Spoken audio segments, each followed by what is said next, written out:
Praise the lord. నేటి వాగ్దానము: నీతి న్యాయములను అనుసరించి నడుచుకుంట బలులను అర్పించుట కంటే యెహోవాకు ఇష్టము. సామెతల గ్రంథము 21వ అధ్యాయము 3వ వచనము. నీవు బలిని కోరువాడవు కావు, కోరినెడల నేను అర్పించుదును. దహన బలి నీకు ఇష్టమైనది కాదు.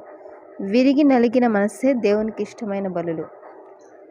మహోన్నతుని సన్నిధిని నరులకు న్యాయం తొలగించుటయు, ఒకనితో వ్యాజ్యమాడి వాని పాడు చేయుటయు ప్రభు మెచ్చు కార్యములు కావు. ఏలైనగా న్యాయం చేయుట యెహోవా నాకిష్టము అని ప్రభు సెలవిచ్చుచున్నాడు. మనుషుడా, ఏది ఉత్తమమో అది నీకు తెలియజేయబడినది. న్యాయంగా నడుచుకుంటయు, కనికరమును ప్రేమించుటయు, దీన మనసు కలిగి నీ దేవుని ఎదుట ప్రవర్తించుటయు ఇంతే గదా యెహోవా నిన్ను అడుగుచున్నాడు. కనుక మనము నీతిగా న్యాయంగా జీవించాలి. కనికరమును న్యాయమును అనుసరించుచు ఎడతెగక నీ దేవుని యందు నమ్మకముంచుము. ఆమేన్.